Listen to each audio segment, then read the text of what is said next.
Okay, so with the rise of AI and ML taking the center stage, especially in building up the right skills and bringing about the necessary changes, it is also important that we democratize all of this and take it to the last mile. So I'll throw it open to all the panelists through a question. We will start off with asking why it has become more than ever important to leverage digital technologies for higher education, especially in the new world order that we are all in. Probably we can start with uh, Dr. T. Sasiprabha, Yes, who's the Vice Chancellor of Satyabama Institute, to throw some light on this. yes, sir. And then we can have others also participate. Probably your opening remarks, madam. Yes, sir. Yeah. So the title today is really interesting, and you told it is new age technology, the role of new age technology in the field of education.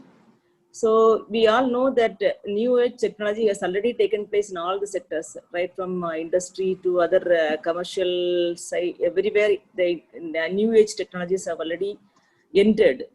Maybe because of COVID. So in India, it has actually entered into the education field also. And if you say education, we were actually used to with our traditional way of doing it. The Gurukula, from Gurukula to we have come to the university level, that's all. So we were actually against online education. I would say all our Indian bureaucrats or other administrators or politicians were against of online education, though it was being practiced in other part of the world 1 decade ago. But because of COVID, now we are also accepting online degrees, online education, and even with the advent of these technologies, I would say learning platforms, other kind of tools for teaching and preparing e-content for by the faculty members. So with the invention of so many tools, even for assessing, student assessment is also happening through the AI proctored tools. So it just made the education online. And we were actually now we are interested and ready to accept this because That's right. but it has got some drawbacks that we'll discuss in due course. We'll discuss that also. So since the title of the talk today is the major role, the role of new age technologies on education, that's why. So I thought of just projecting the positive aspects of the role of technologies in education, and later on I'll discuss the other risk factors also.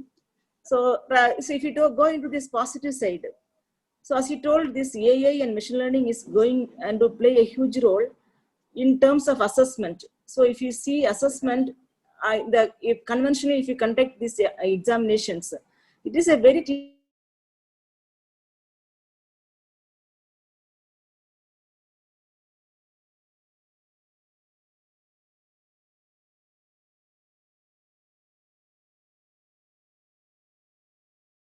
process because of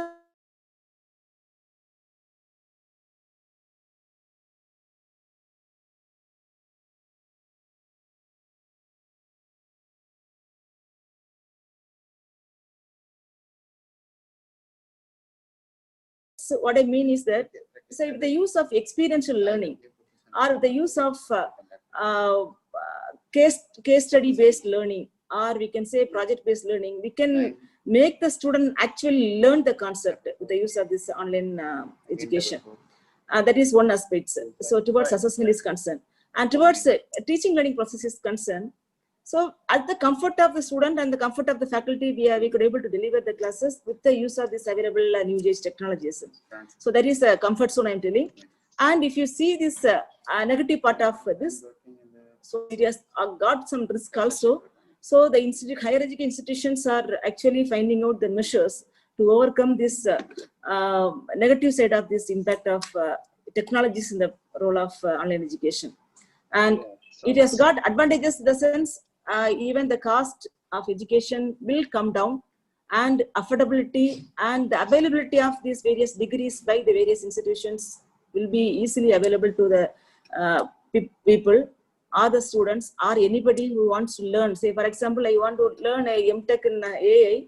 Now it is available, and by studying or by doing my job, I can able to study MTech in AI. So this kind of affordability has come only because of this online tools and the advent of new age technologies. So this is my opening remarks. I can able to discuss other things that you course. Thank you, sir. Yes, absolutely, madam. Thank you so much for bringing out these valid points, topic of discussion for sure. Can we move on to Dr. A. Garg for his opening remarks on the same topic, please? Yes. Thank you very much. What I would like to say that the COVID-19 has taught a very important lesson to all of us, that the education has to go digital. I think that's a very powerful thing which we all need to, we have learned it and we need to abide by it. Now, having said this, what we have seen, all of us have seen that now the learning anytime, anywhere has been possible in last about a year's time, slightly less than a year's time. Now we all have tried, we all have learned, experimented, and then we learned, initially experimented, and we've seen that the synchronous mode of learning, where we can have a live classroom streaming, then asynchronous, where we have the all the videos uploaded by the faculty members, the lecture notes and everything, and also a hybrid model of these two. We have used it, and now we have seen that the hybrid model, purely online teaching, is also not very effective. In a sense, we all have seen that the students are switching off the videos, and at times there are some kind of abuse also on the online mode, and that kind of an emotional connect with the students is also not happening. So what is important is we need to have a hybrid mode of learning, and that is what we whatever learning we have done in last about 10 months, that we should not allow it to fade away, and adopt a blended mode of learning in the should be the new normal. That is what is extremely important. So it's a great opportunity. Another thing what we have seen, that we talk of Bloom's taxonomy, all these levels which are there in the classroom. We were forced only to go for the first two levels, the lower orders of thinking skills. But now I think that can be offset. We can tell the students to read, to study, to see all the videos, and come back to the class prepared for a discussion on the higher order thinking skills. That is what is the new education policy is also all about. We need to move forward. Now in our curriculum, we have got only 25% is there for the research purpose. 75% is the classroom teaching. Now this can increase. This can, slightly increase the kind of a participative learning from 25%. It can go to 40%, 45%. Like in the Western country, it is close to 75%. It's only 25% classroom teaching, and 75% is the application-based learning. That is what probably can be done if we follow this digital learning into our day-to-day teaching methodology. So there's enough opportunity in this particular direction. And along with that, as very rightly said by my predecessor about the assessments, assessments can be real on time. It doesn't need to be dependent only on to the class test or the semester examination. Each lecture can have the self-assessment. We can go for the online quizzes, and we can moderate the student learning path using artificial intelligence.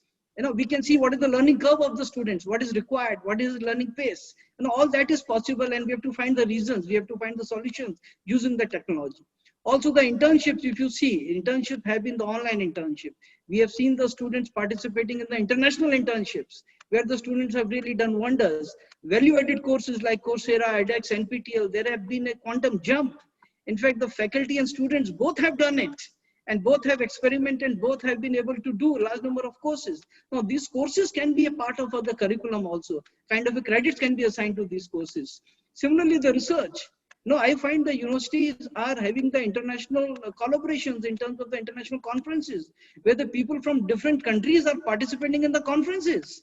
I mean, that's the new normal, that we need not have a physical conference in future. We can have it absolutely virtual mode of conference, where all the logistic cost and the time and everything gets reduced. Similarly, alumni talks, similarly the guest lectures. I mean, everything are there which we need to use in a very advantageous position. That is what I would like to say. And we have got no option. Education has to go digital.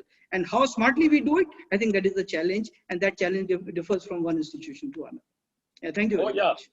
Thank you so much for pointing out on a lot of things, and what better year that 2020 and even a little bit of 2021 that we have been experiencing a plethora of options for us to go online, learn for ourselves, and attend international seminars, listen to international speakers, acclaimed speakers from across the globe. Very pointed points that you have mentioned, Dr. A. Garg. Thank you so much. And who better than the technology leaders, the Dell technology, to actually talk about how technology is enabling all of this at the back end and at the front end. But before we go to Venkat Sitaraman, probably we will finish off with the academic side of the thought process, or the academicians who have been at the forefront of getting this executed. We will come to Venkatraman after we listen to the other panelists, and I hope that Venkatraman will be okay with it. Yeah, absolutely fine. I think you have to save the best for the last. So the Yes. technology point of view will come later. So my pleasure that our eminent panelists. Yeah, the technology leader will always have the last say. Yeah. Yes, thank you so much. So can we just go to Sri Santosh Kumar, Director IT, Indira Group of Institutions, to have his opening remarks on the theme of this panel discussion, please. Thank you, Mr. Atul. So as far as the opening remark for the topic which you have given me is, why this, this leverage of digital technology for higher education in the new world is so important right now. And for me, this penetration of digital technology is not a new phenomena in higher education, but recently it has gathered pace because it was a matter of a survival for the institution. Absolutely. And I feel a desperate time needed desperate measures. So all the stakeholders responded because they were left with no choices. And I'll quote this with a beautiful story from a movie called Tanaji. I'm sure a lot of people have seen that movie, where in Tanaji movie, the Tanaji army was running away from his, Tanaji army was running away after the Tanaji death, and seeing this imminent defeat. That time his younger brother Suryaji cut the rope which they have used to climb the fort and asked his people to either fight or die. Okay, and eventually, their army actually fought that battle and won. So for all the institution is like a, the Tanaji story where we have to fight or we have to die. So similarly, and I'm pretty happy that the manner in which all the institution has actually responded positively, and they survived too. Now from here onwards, there's no U-turn. Things are opening up, but every institution has actually identified that what is the a platform they are supposed to work on, and we need to build upon whatever we have achieved till now. And even things are getting normal. The technology is here to stay. Very true. So now the battle will be how to improve on what we have achieved during this lockdown.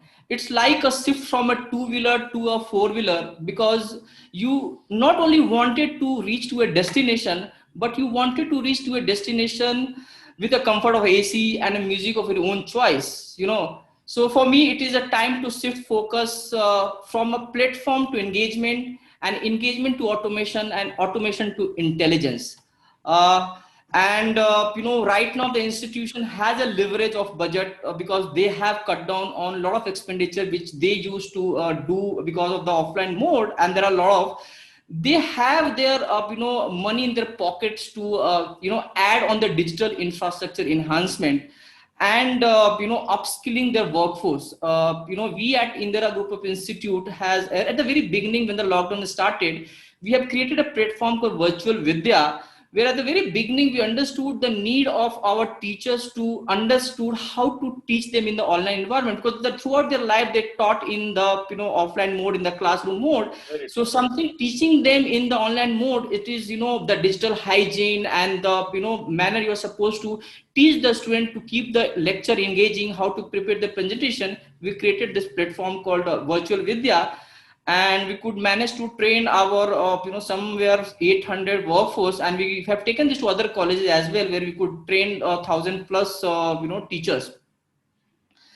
And for me, this entire change, to happen in a meaningful way, the most important factor which I have identified personally is the leadership, and a role of a leader to have this tectonic shift is, I see a remarkable commitment for all the leaders of these institutions, the great institution.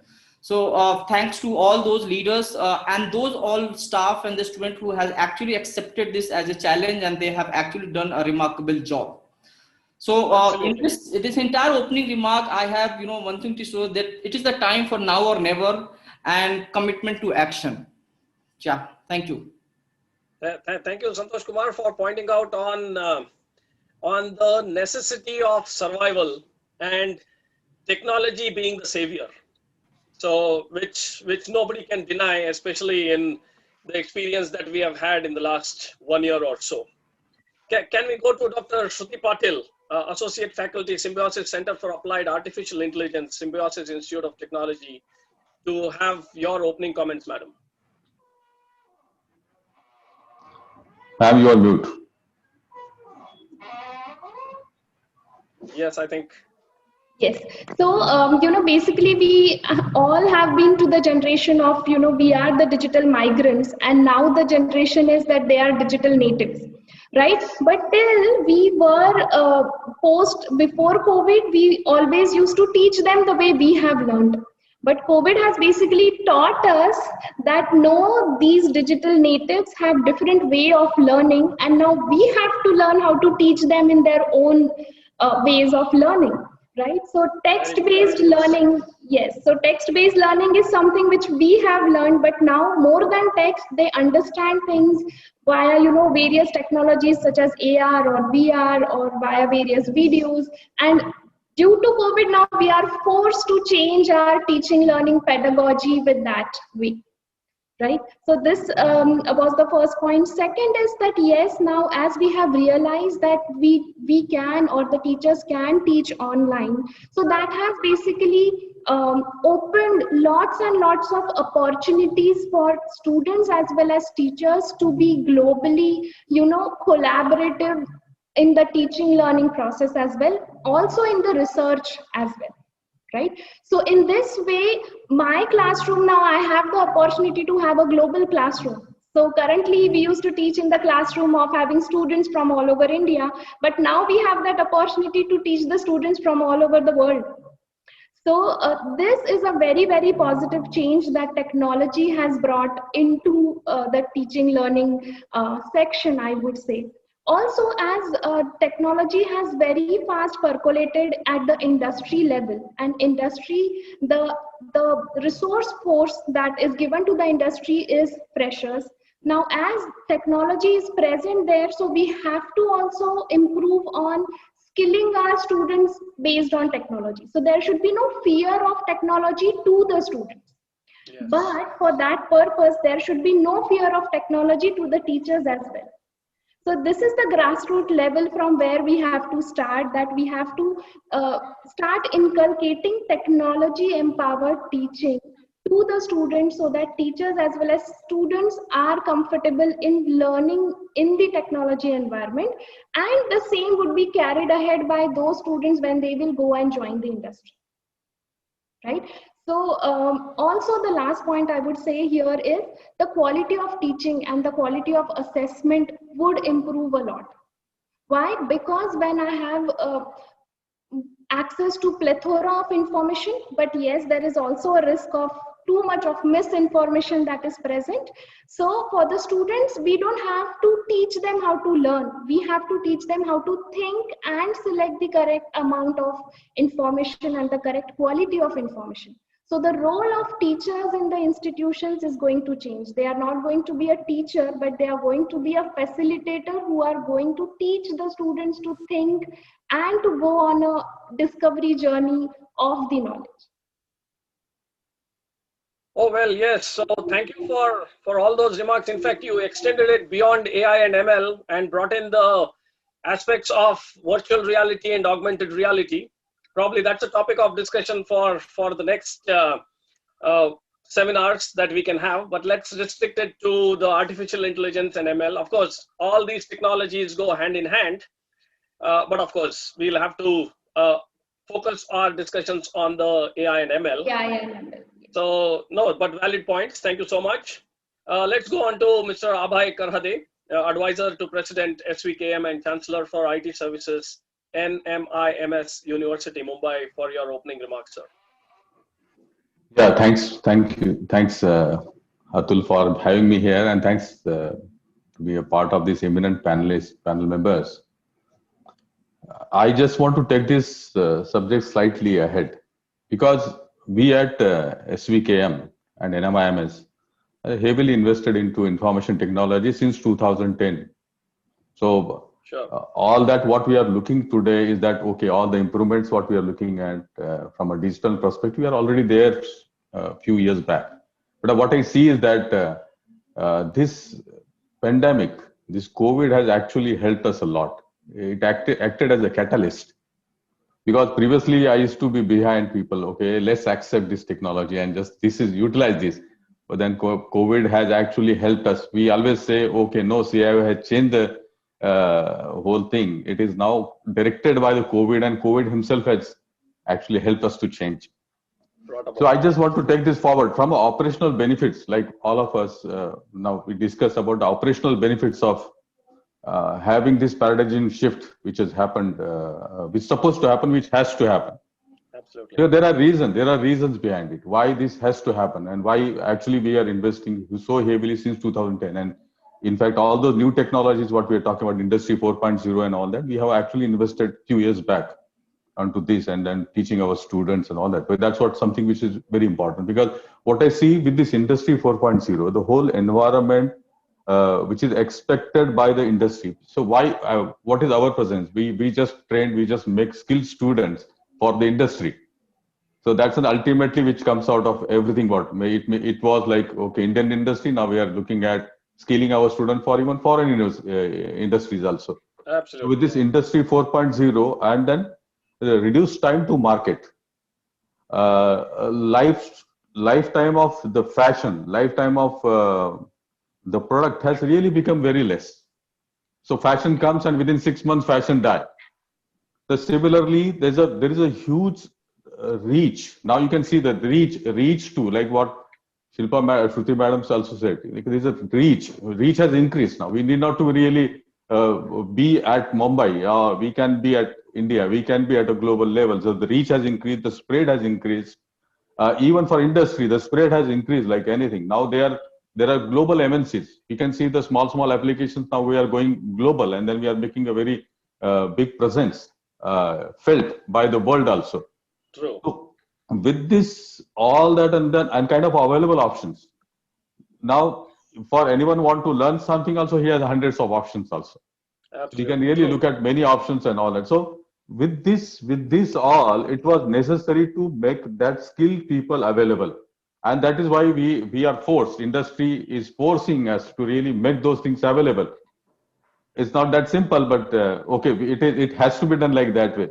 And that is why this IT, information technology, I'm not just saying about AI, ML and all that, but then whole information technology is actually playing a major important role here.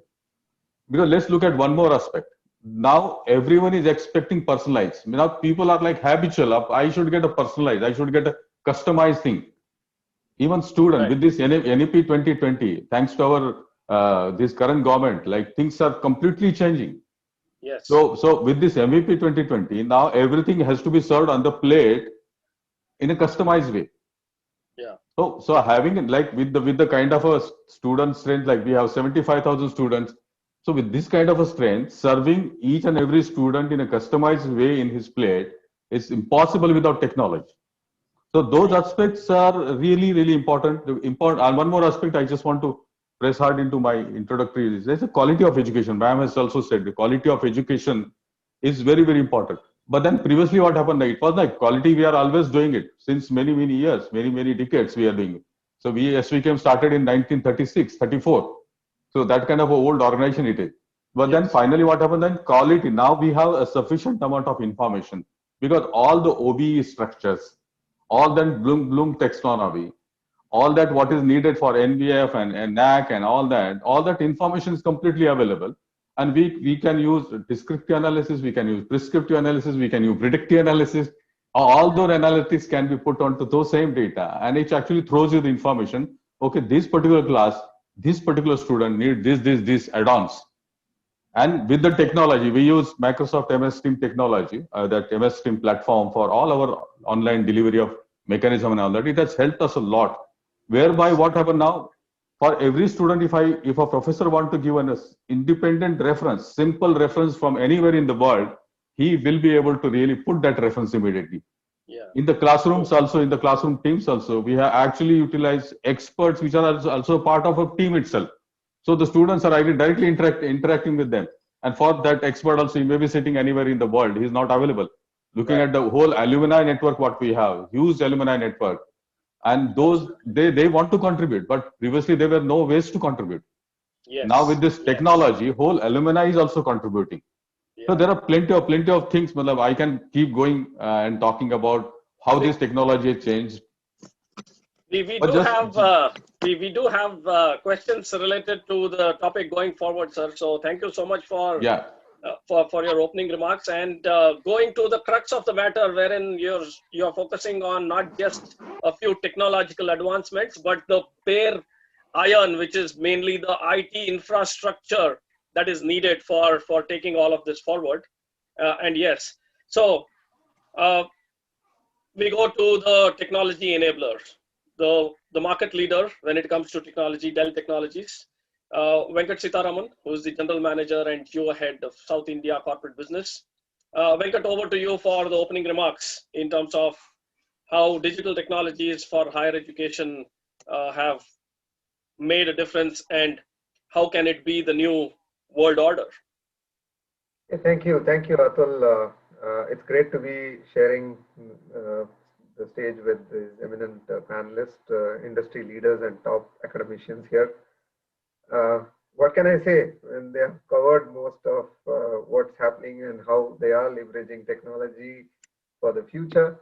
But let me give a little different context from being on the technology side and looking at education systems very, very closely from Dell.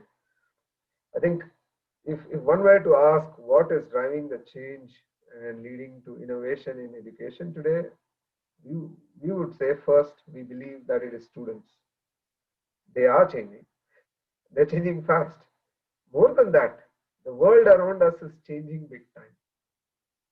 If you correlate these two, you will realize that the skills that students will need in the future are not the skills that they have today or they need today. Therefore, students are looking at educational institutions to help prepare them for the future world. Now, having said this, here is where the digital transformation or digital technologies make a significant pillar. And as you rightly pointed out, Atul, infrastructure becomes the fulcrum. It's the fundamental foundation. Digital infrastructure today can be within the campus or it can be consumed out of cloud. So it can be in both ways and forms. But one needs to ensure that you have the right amount of those technology tools that help students of today to prepare for tomorrow.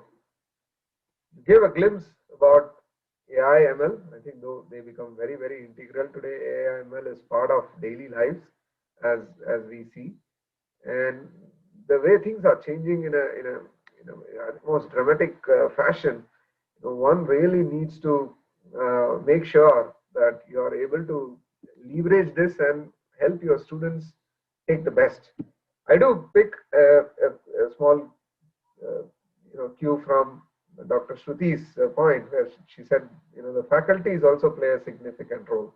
I think this is the time when students and faculty have to partner together. The role of faculty is also changing big time. It's now becoming a coach, a mentor, and in many form and shape as we see. Interestingly, let me just share a little more narrative on this. Dell did a recent research, and the research threw some interesting points, and I think this will be useful for this panel and those who are also listening to this conversation. We believe that 85% of the jobs that will be available, let's say 10 years from now, or jobs which have not been invented yet. That's the pace at which things are changing. Oh, if you look at what is changing, I can give you a couple of examples. Driverless cars, we're hearing a lot about that. Sitting at home, you can order anything, anywhere. True. There are ways and means. Even the the patterns of somebody's taste is also being managed and interpreted by some of those food delivery companies, etc., and so on and so forth. The future of jobs are something like, I keep hearing this: medical interpreter, human technology integration specialist, autonomous transportation specialist, self-driving car mechanic. Yeah. So it's the age of human-machine partnership is the age that we call it a human-machine partnership era. That's the next era. So it's about preparing all the talent that is available for the needs of the future, because the dramatic shift in the world, and institutions play a significant role. Technology is the fulcrum, and its infrastructure becomes the foundation.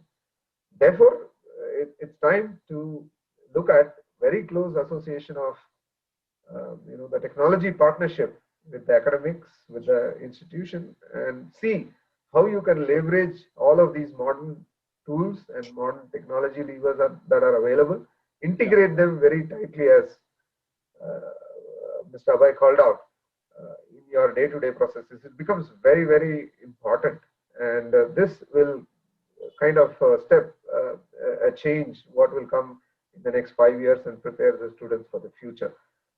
So skills in the context of this intelligence and in the moment of call it automation literacy with the entrepreneurial mindset, and looking at cultivating a personal brand becomes very, very important. And here is where Dell plays a significant role. I'll be happy to come and collaborate with institutions and share our learnings and our experience and what we bring to the table in this space. Back to you, Atul. Hope I could set the context. Oh, yes. Yeah, yes, Venkat, thank you so much. And in fact, I will have the succeeding question asked starting from you, because it is you brought me to the point of this question in terms of how the new age technologies can be the game changer, especially in the higher education in the coming years. You've already pointed out in terms of skilling and new jobs that would get created, which we even don't know what they would be sitting today, looking at it. So how do you think the new age technologies can actually prepare the present day students for jobs of future? If you can throw some light, maybe we'll start with you and then go to others. Yeah, absolutely. Fundamentally, it starts with understanding. I think through various means and sources and through the research work that is happening in the institution, I think this understanding is coming in the forefront. I would also encourage some of the academic institutions to have research as your fundamental foundation to your whole academic process if it was not there already. I think through that, first and foremost, you get the bed of that information and what we need to do. So that's a fundamental start point. And then look at partnerships with industries. Here is where Dell can come and partner and give more insights. I gave a few examples here. When you do the same discussion with some of our subject matter experts, they talk to me about some of the jobs which even takes me by surprise, saying, "Oh, will this come up?" It's that kind of a thing. So therefore, it is important to look at industry academic partnership, look at creating mentor programs for faculties, so that the faculties are well equipped to fundamentally look at what are the changing needs. And then institution itself looks at processes within them, whether they're able to implement these processes as part of their academic. So integrate academic content plus collaborative learning and things like that. These becomes very, very critical to prepare the students. Now, what the content is, that becomes significant, right? Those contents are not part of the academic syllabus today. What students learn and come out is not what is industry looking at. So therefore, it is important to relook at the content or integrate the content with the future needs of the industry as well. Now, who can bring this? Somebody like Dell. We bring in those content and those platforms, which allows students to get ready for, let's say, on coding skills, let's say on cyber security skills, let's say on multi-cloud skills. So those contents are there. So one can become a practitioner, one can become a professional, one can just do a basic learning, etc. So different lines of certification, enablements are available. Over a period, we can let institutions to run this themselves, train the trainer. Faculties can get trained on these areas so that they can train it and run them. Overall, I would sum it up saying build center of excellences in these areas, because those are going to really add a value to the talent pool that we are creating for the future. And then industries will look at absorbing this talent and they will be to some extent ready for the jobs. That's a strong point of view that I have. Oh yeah, wonderful. You not only brought in the importance of content, but you brought it in the right context, I should say. And technology being at the helm of the things, it is going to be a leveler and an enabler at the same time. So can I have Mr. Abhay Karade also to throw some light on this in terms of, you've already spoken earlier, but if you have some more things to share in terms of how it can actually be a game changer in the coming years.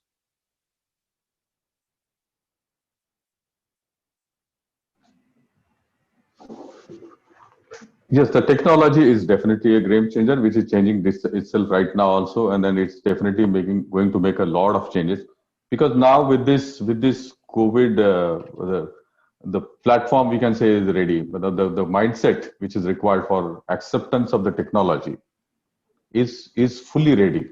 We have to take very little effort to really push something now. That's an advantage.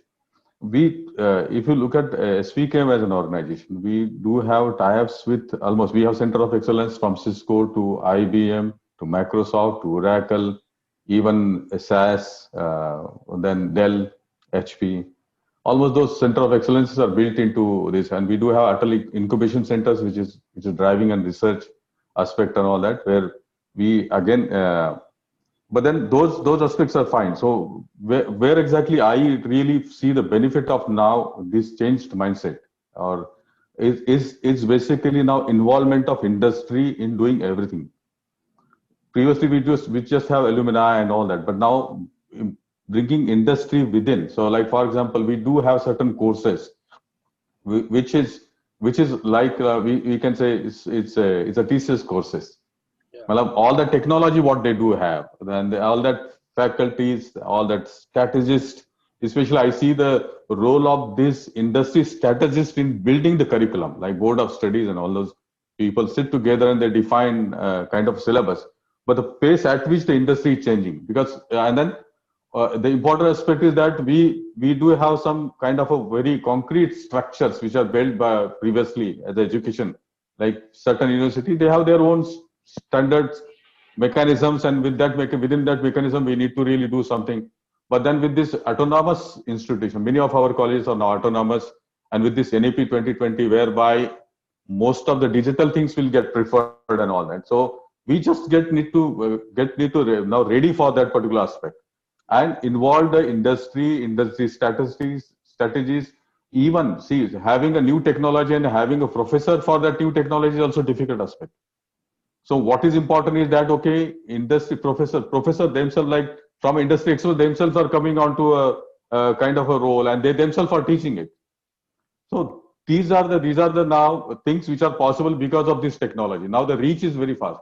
If someone sitting in Purdue University or someone sitting in the United States is actually taking classes for us. So all that is possible because of now technology. Their involvements are also increased very much into definition of the syllabus. Industry alumni partnership has also increased, and the mentoring. Now what is important is that one more aspect of mentoring which is coming into picture, whereby students are getting directly mentored with this. Dr. Garg also said ki we have now online internship. Yes. And those their students are doing internship from anywhere, and then we are increasing it also. We do have like online internship which is going with IBM courses and all that. So even IBM is involved. Various other companies are also involved. They themselves are directly taking an online internship, and the students are actually directly getting mentored by those industry experts. So that is how I see that. See, technology is now what Santosh Kumar sir is also said. There is no way out now. The rope is already cut. Rope is already cut. And then we need to be in this. And then I will not call it as a new normal also. This has to become a normal. And this with this NEP 2020, we all will be forced in the same direction to go, because that is what our students are expecting. That is what India is expecting. In the new world order, India's role will be becoming more prominent. Not just sending some services guys and doing some mundane jobs. We will be acting now. We will be acting as a driver of all those processes for the world, and those kind of a manpower has to be made available. And that's a job of not just education institute, but industry, education, alumni, all that need to come together and then form. So this is how I see the benefit of information technology and this new technology coming into the foray. Thanks. Thank you so much, sir. In fact, you brought in the aspects saying that we no longer have to focus on capacity building, but we need to start focusing on the capability building and on the competencies that need to be built.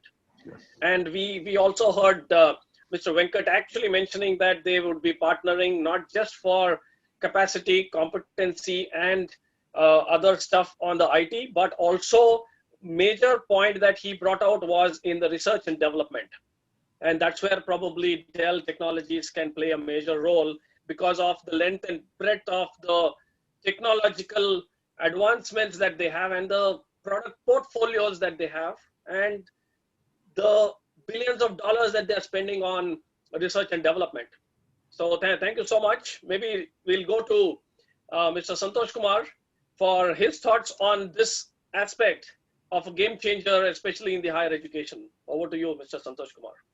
So for me, this actual meaning of a digital transformation has just arrived. And, as everybody spoke about how COVID has actually helped every institution, big or small, from a primary school to a group of institution, to make this rapid shift in a digital learning. And the interest with which this online classes, online workshop, online conferences, online panel discussion, and webinar we have conducted in last 11 months, I think it gives a clear signal of a rapid change in this educational space. And we are rightly poised, we are ready to take up, and the platform is set. But there are three distinctive technology which I have identified, which is very close to my heart. And Mr. Atul was, said that we will discuss in some different conference. But I wanted to, spend some time on that. Is and the one is very close to my heart is virtual reality, VR and AR in the education segment. And I see this is a game changer, and I'll bring some aspect of this technology because why this topic is very close to my, because I have been part of one company where we are developing content for virtual reality and augmented reality from a kindergarten to engineering college. And I have seen that the impact of these technology to a small kid is phenomenal. And why I'm pressing on these technology, there are three technology, I'll come one by one. This technology, in my opinion, during this lockdown, pandemic has badly affected the classroom learning. And due to this real life learning opportunities are diminishing, institution must explore AR and VR as an immersive technology tool to bridge this gap.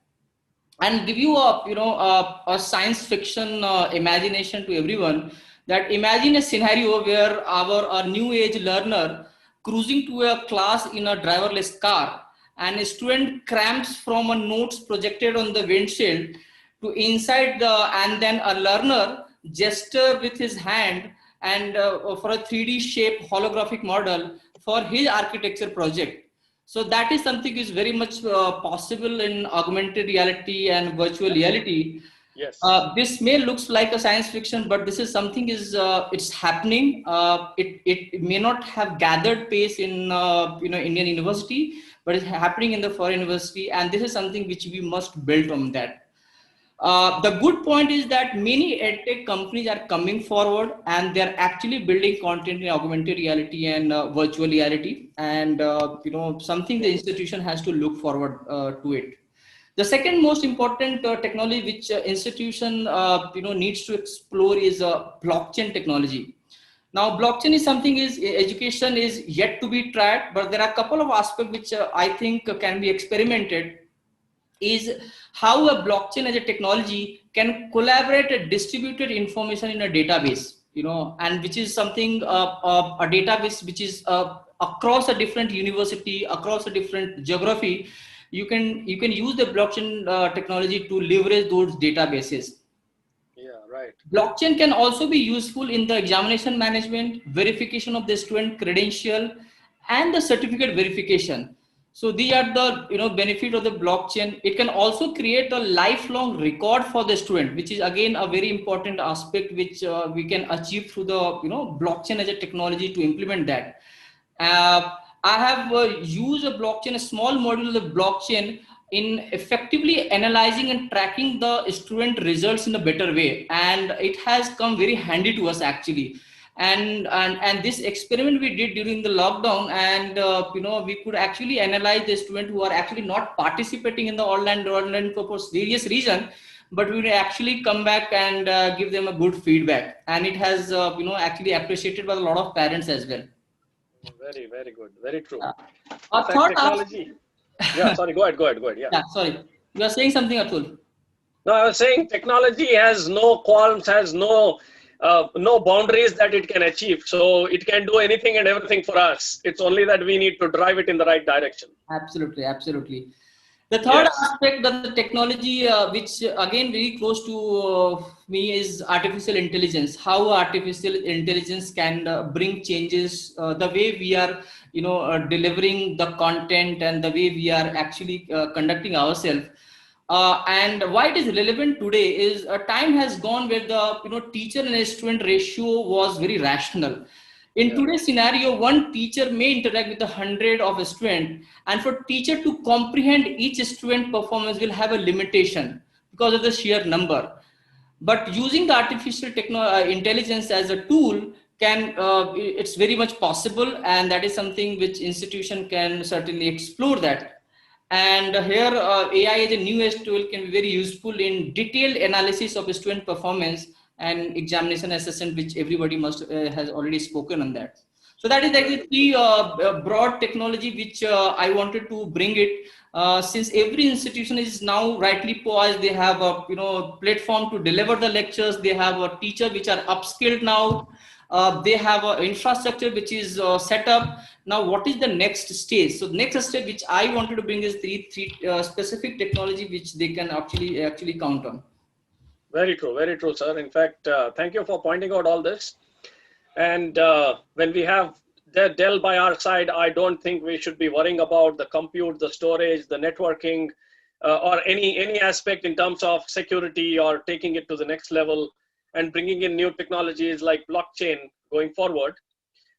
Let me just open up, because there is no limit for technology. That would also bring in a lot of challenges.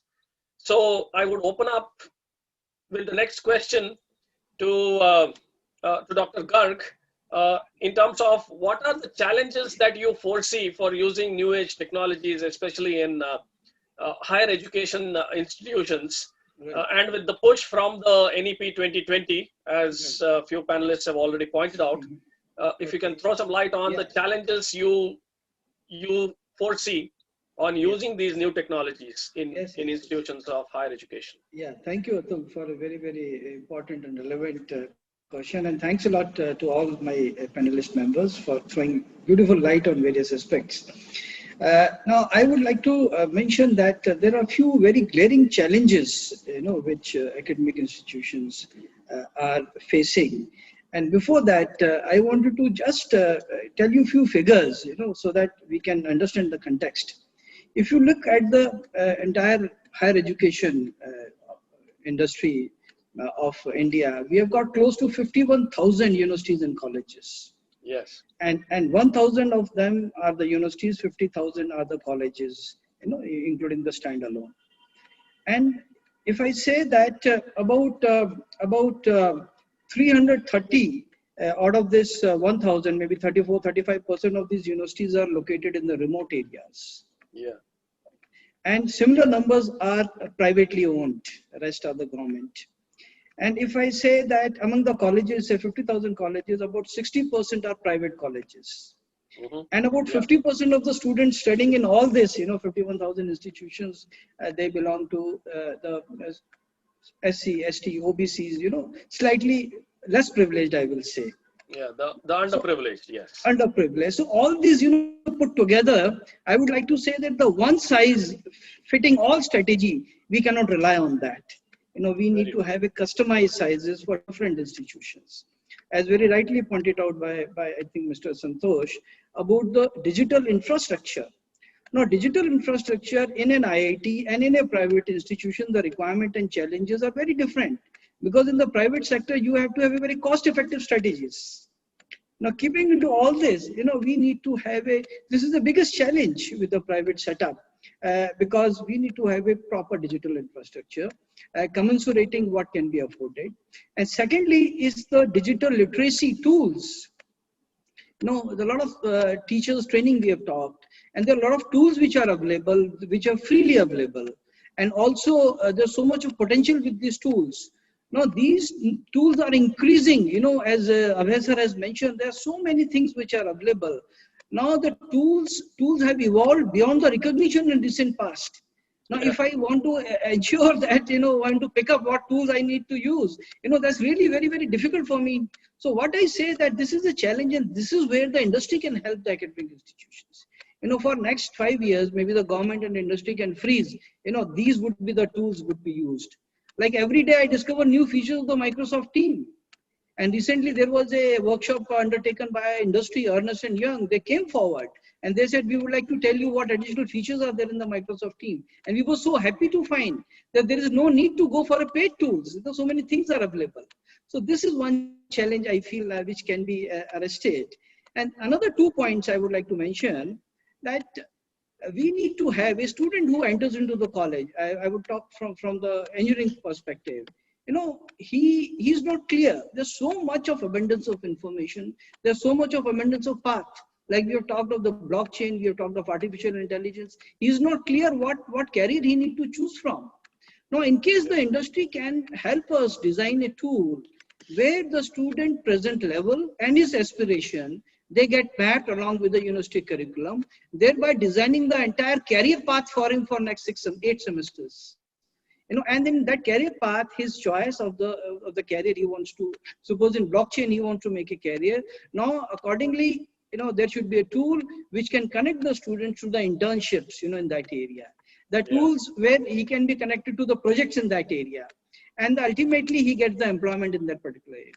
In between, in case he wants to deviate, he wants to change his stream because he gets matured over a period of time, then the tool should be able to facilitate that. That will bring a lot of alignment in the learning and the kind of a confusion with the institutions face at times. Okay, you get this also done for the student, get this also done for the student, all that will get misaligned. And all that will get aligned. So this is one my point which I request to the industry. Second point which Abhay sir is aware, I've been interacting with him. Now the bigger institutions and the colleges, private universities, they can afford a good ERP. Like sir has mentioned, there has been a ERP effectively working within for last 10 years. But you take any institution, it will be all customized ERPs with them. And all those do not serve the purpose. They are not proper ERPs. They have been just developed with whatever resources are available. Now, in case industry can help kind of freeze the ERPs.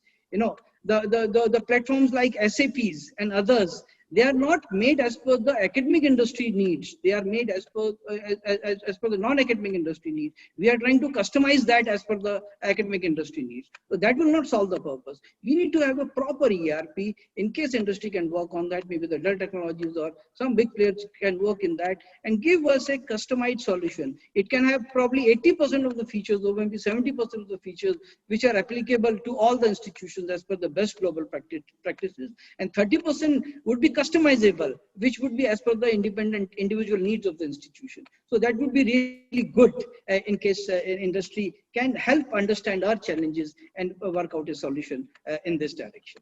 Now, these are the couple of points which I thought I must share with all of you on this spectrum. Thank you so much, Dr. Garg. And I'm sure Venkat is making notes, and he will definitely touch base with you with what Dell can do much beyond the expectation of the institutions going forward. Okay, let me pose the same question to Dr. T. Sasiprabha in terms of the challenges that your institutions or higher education institutions in general would face when they are looking at implementing these new age technologies. Yes, sir. So as Dr. Garg mentioned, so the same issues are mainly the ERP. So as has mentioned, so most of the institutions have their own customized ERP, which is not, they are not actually fully automatic. So we are going for digitalization and we are investing in digital infrastructure for teaching, learning process and assessment. But the entire system, the institution needs to be automated. So with a proper solution on ERP, say for example, if you now the TCS Scion is one of the popular ERP used to be most of the institutions, but it is not affordable to all the institutions.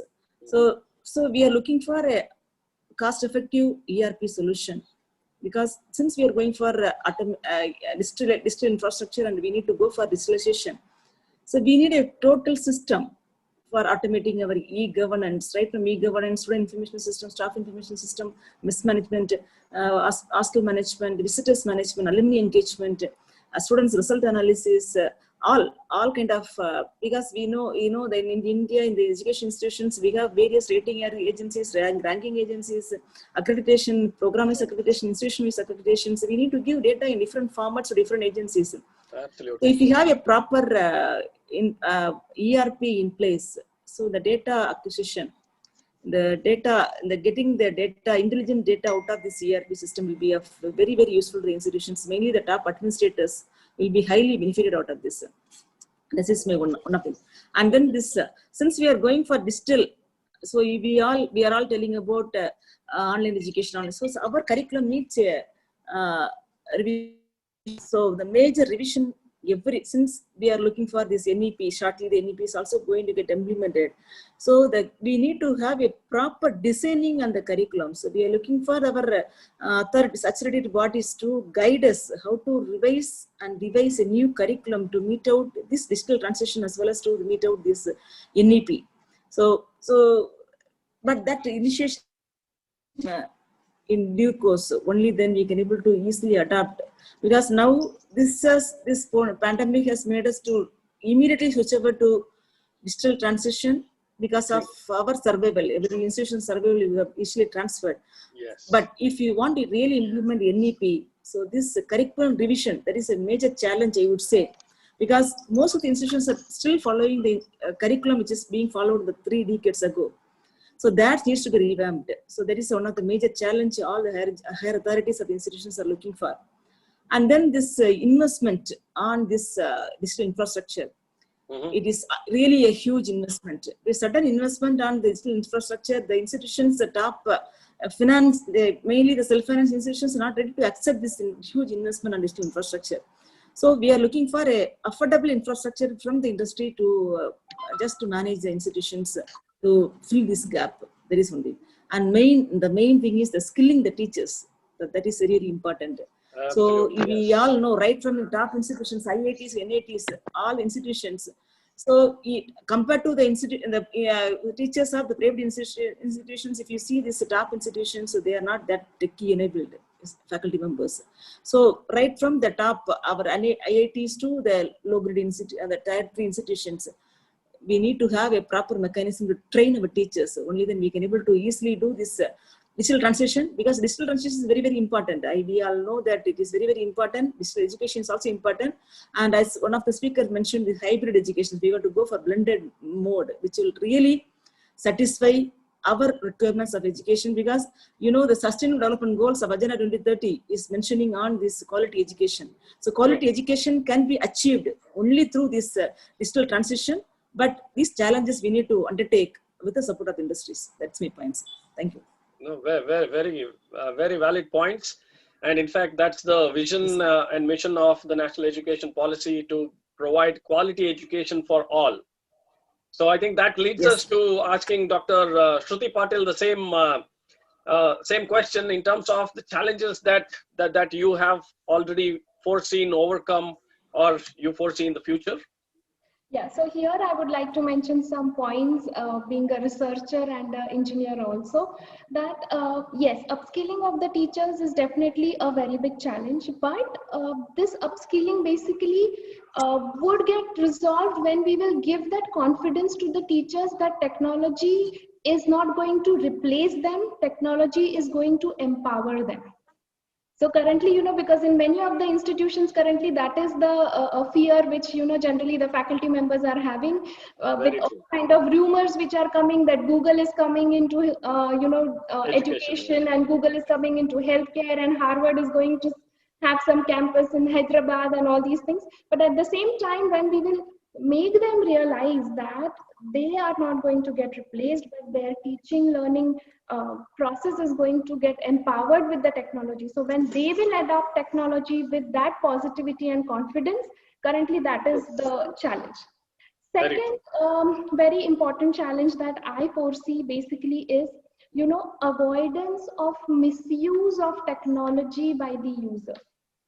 Because the students, more and more technology we give them in their hand, more and more they try to find out, tips and tricks to work around that technology. So somewhere we have to make them aware that the technology is for a better use, the technology is not for, something which they can misuse. But there is another side of this coin as well, that avoidance of misuse of users' information by the technology also. Right? Why? true. Because when as a technology, when we as a users are using, we also know that there is a dark side of the technology, the hidden side of the technology, which is constantly capturing all the data about the users, right from what we are doing and how much time we are spending, where we are going, all these things. So the data privacy and security, first it needs to be fixed from the technology side. Why? Because the control of data privacy or security can't be done at the institution level. So Symbiosis can't decide that what kind of security or data privacy norms must be there.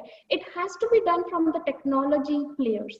So Very true. the major technology players like Microsoft or Dell, when they are providing some kind of product for usage in the online education, they also need to take care of major and very stringent reforms about how the information of the students or the teachers is going to be safeguarded. And these are two different terms. Security is a different term and data privacy is nowadays a different term. So both the things needs to be taken care of. Third point that I would like to discuss here is, the amount of information is huge. But now to optimize the information which needs to be given to the students, as well as also, optimize the resources that are needed to impart this knowledge to the students, both are needed.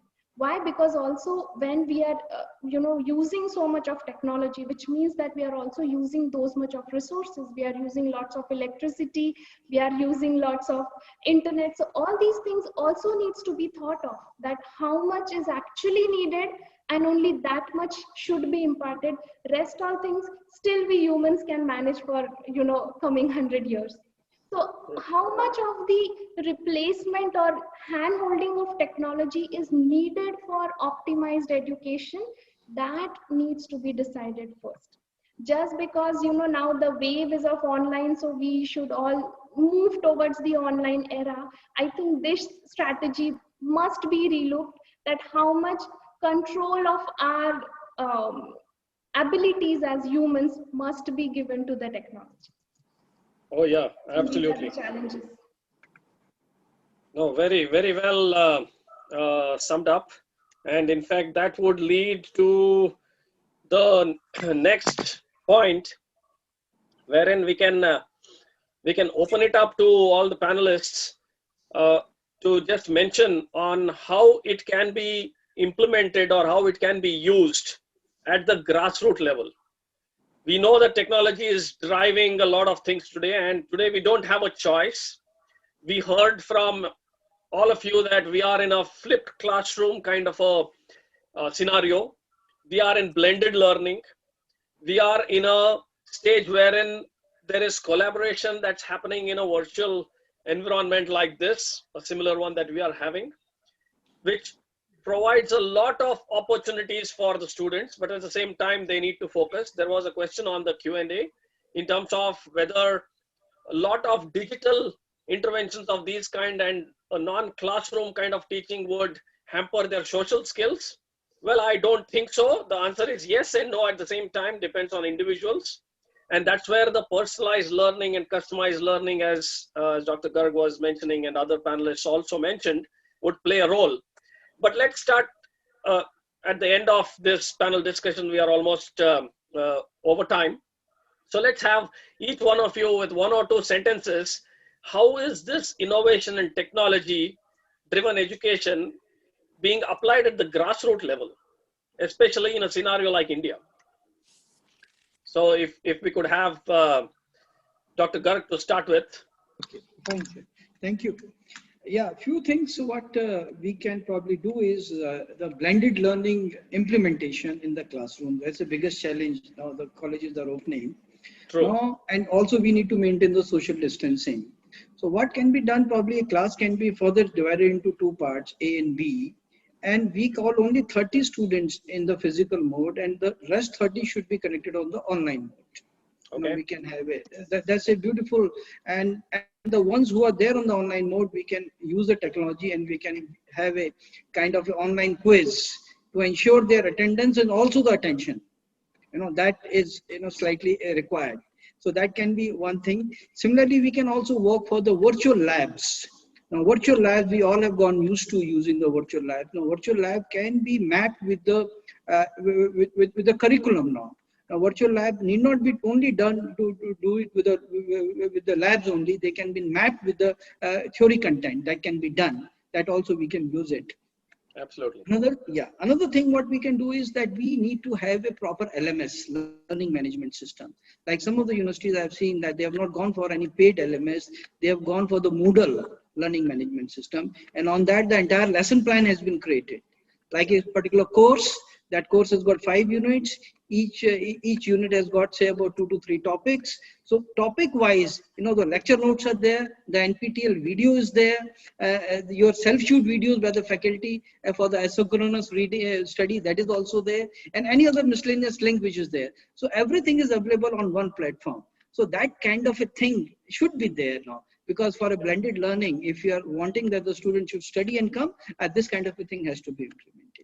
And one more thing, what is implementable, what can be done, that effective mentoring system can be established now using the online. You know, all the teachers that the Shruti has just mentioned, that we can have a very effective student-teacher interaction. Like in the evening, the faculty can earmark 45 minutes to 1 hour. You know, this kind of a thing is available where you can come to me for the doubt clearing sessions, or maybe he or she can mentor their own students. And simultaneously, this we can also connect with the parents now. You know, parents connection, which is impossible with a large number of students. Maybe each mentor with 20 to 30 students can also connect the parents and also tell them, you know, what are the strengths and weaknesses of the children, of the students. So all these things, the number of things which are there, but probably these are the things we should not lose sight of. And I would like to again mention that after the college is open, the learning what we have acquired, so hard learning, that should not be allowed to fade away. And it's our responsibility of each one of us in the academic fraternity to ensure that we devise the methodology that all this become a part and parcel of a regular academic program. You know, these would be my words to this August gathering, and we need to take this learning very, very seriously so that we actually move towards a kind of a national education policy implementation. And this is the only way, there is no other way. I mean, as very rightly said by all the predecessors, that this is a golden opportunity. If we lose on this time, probably we'll take maybe few more years to catch up the implementation of technology into the academics. Yeah, thank you. Thank you so much, sir. I'll move on to Dr. T. Sasiprabha for her closing remarks. Yes, sir. Yeah. So, so whatever we are talking, the fundamental objective of any higher education institution is imparting knowledge. And we got to take care of the integrity of the students. The academic integrity needs to be maintained. That is a grassroots level. We got to see this academic integrity.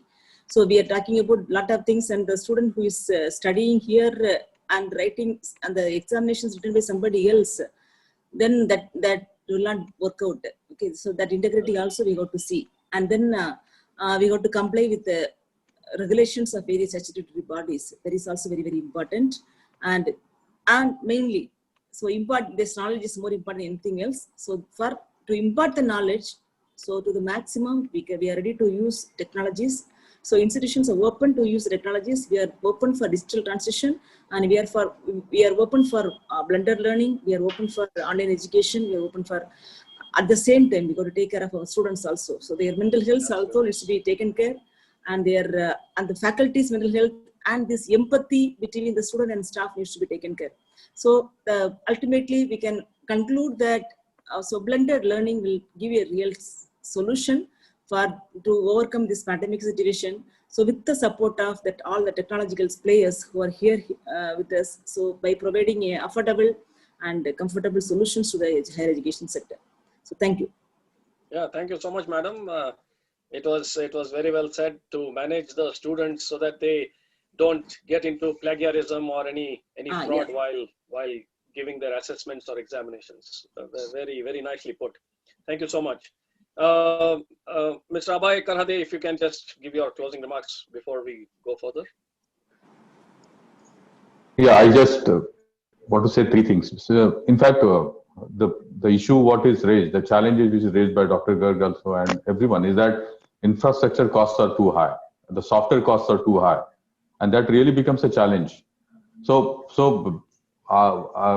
just to tell you that I am working with most of technology software companies right now, and the aspect on which I am working is that to make an RDS available, rapid deployment solution, because we cannot have 10 different solutions to be integrated by each and every institute, and all that becomes really a challenge, and there will be a lot of spend has to be happening at every institute.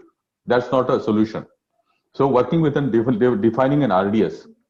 Also, we really need to think, especially all those think tank people in the education sector really need to come forward and think of having a common infrastructure across all institutes. Like maybe like in US, you have a district infrastructure. So all the institute in that district actually use that infrastructure. Or a similar kind of thing, we need to have a common infrastructure, like in farmer protests also, farmer laws we are seeing. They are forming in cooperative societies and small farmers coming together, and then their land increases and they will be able to really benefit out of it. So similar kind of a arrangement which is required for education sector also, where the common infrastructure, common softwares are available, and we should be able to utilize. And I strongly suggest that we all work together and then see that how we can make this as a reality, which is very much possible. Our government is very forward looking. There are very different people sitting there. So it is definitely possible. So one aspect is. Second aspect is about the software development and all that. So if you look at the MS Team now, MS Team with all facilities which are provided by MS Team with the integration with the Moodles also. Yeah. In one tab you get a Moodle, and then you get all facility of MS Team, and that too, like the education cost of MS Team is very less, especially. So I would suggest that let us use that low code software development like Power Apps and utilize the Power BI. Mostly it is available almost to everyone. Every student also has Power BI. You can have a Power Apps also connecting to the teams and utilize that infrastructure with a minimum investment. Even faculties, I want to tell you that in MS Team, when we implemented in our education group, we are like 110 colleges, and so it's like an ocean. But who has implemented it? Not IT department. It is done by the SPOCs. For each and every college, we identified 2, 3 SPOCs. We trained them, and they've seen the value which is going to come out of this. And then, okay, pandemic was like push, but they've seen the value, and then they themselves, and then everywhere in SVKM now, who is dealing with this all MS Team is nothing but our faculty members, our non-teaching staff. They themselves are doing it. So we really need to inspire people to really come forward, tell them what is benefit to them, and then accordingly use this low-code infrastructure and all that. The last point which I am saying is that it is a need of India right now. Is that okay? We need to have a uniform society. caste discrimination, all the discrimination which are happening has to go away. And that can only happen with the education. And what is essential is that with this new technologies, and the way faculties are teaching and all everything is happening online, we are reaching to the grassroots level, the last person who is sitting in the smallest town.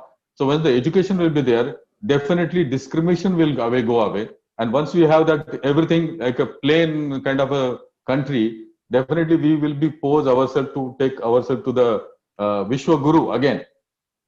So that's what I'm saying now. Now it is really a very, very important. So all Dell and all other vendors, our partners basically, need to really come forward and support. Like Microsoft is doing excellent job. Oracle is doing huge amount of work in this case. Even IBM has actually come forward and doing lot of things with us. So that's what and even SAP themselves has come forward, and we are actually building that RDS on SAP itself. So why to invest again and again? We should have some RDS which can be quick started. So that's what I'm saying. These are certain aspects whereby we can overcome all the challenges, but we have to work together and see that our buyer group of education should be very, very strong to push Venkat to provide us that kind of a solution. Oh yeah, thank you. Thank you, Mr. Abhay. You brought out some very valid points. Let me move on to Dr. Shruti Patil. If you can sum it up in 2 or 3 sentences in terms of the panel discussion as a whole. Yes, sir, surely. So I would just sum it up in 2 lines that, the usage of technology must be done, or it must enable the institution to disseminate the knowledge at the right time to the right people with the right intent. So first, the intention of usage of technology must be set right by the institutions also and by the students also. We must know that why we are using this technology and what purpose it is going to serve us, and then we have to decide the usage of that technology. So that is the base question that as an institution and as a technology partners also, it must be thought of first. So why Dell would provide these products only needs to be thought of first by both the partners, and then by the students also, that why we are learning this content only using Microsoft Teams, why we are not learning this content physically in the classroom. So, this setting intentions right is, I think, first needs to be brainstormed, and then we should move ahead towards, completely technology-laden online educational institutions. Oh, wonderfully summed up, madam. Thank you so much. And we have kept the best for the last, I should say, because we are all talking about technology. We are talking about IT. Who better to throw the lights and give his closing remarks, Mr. Venkat Sitaraman from Dell Technologies, please. Thanks, Atul. I mean, it was a great session to be part of this afternoon today. I think as very well laid out and pointed out, I have a couple of things to say. Fundamentally, the cost of technology is coming down because thanks to the commoditization today. As I said, you can consume the technology by keeping it within your premises, or you can also consume the same technology by keeping it anywhere. So technology can live anywhere. That itself has brought the cost down. Somebody doesn't want to put that in their infrastructure. I will consume it from wherever it lives. Itself is a cost modeling that has come in place. And somebody in the, I think in the audience has asked, what about cloud solution? Yeah, it's a driver of cost down. Talked about Teams, driver of, it was driving the cost down and you're able to adapt it, etc. There were models. Players like us are constantly, involved in, call it bringing out products and solutions with an approach of not one size fits all. We're trying to break it down by the persona or the use cases. And then trying to build in those use cases. For example, as Dr. Shruti pointed out, security should be intrinsic, right? So we're bringing in that privacy, security intrinsic in the products that we build at the ground level in the chip, so that that to some extent that is taken care. So we do this, and various consumption models have evolved for consuming our technologies today. We do it on an OPEX model, we do it over the cloud on a pay-per-use model. We do it on a lease model. So you don't need to put all the capex up front to get yourself completely modern. It can be done in a phased manner as well. So what this does is it allows the institutions to kind of look at, funding with it and then fund with it. What you get, you pay, and as you grow, pay as you grow models have evolved, and we start offering that through Dell Financial Services to institutions. We were not doing this 2-3 years back, but we have brought these models in place where we used to do it for corporates to institutions. So that is allowing institutions to get faster to this adoption of digital infrastructure. So things like that are evolving, and we are in the forefront of bringing different models, different usage patterns, allowing it in on a consumption models and so on and so forth, so that it becomes easy. Putting everything one time, I know, looks big, but when you break it down into 2 or 3 blocks with each result tied with each of the blocks, I think you will see an ROI coming out of that, which is very, very significant. In my mind, none other than the institution is going to be the beneficiary, and Dell will do everything possible to give our best. I just wanted to conclude by saying that. Thank you so much, Venkat, and all the panelists. It's been a pleasure moderating and asking questions. There's a lot of learning for me, and I'm sure it is for the participants. I would like to thank each one of you without taking names of any one of you in the interest of time. We've already shot over time by more than 20 minutes, but it was a great learning and it was a great session. Thank you to all of you, and we look forward to engaging with you even more going forward. Thank you, one and all. Thank you, Atulji, and thank you so you, much. APAC News Thank you so Network. much, Thank you so everyone. much. Thank you. Thank you. Thank you. Okay, have a nice day ahead and stay safe. Thank you all the panelists. Thank you. Thanks all. Thanks.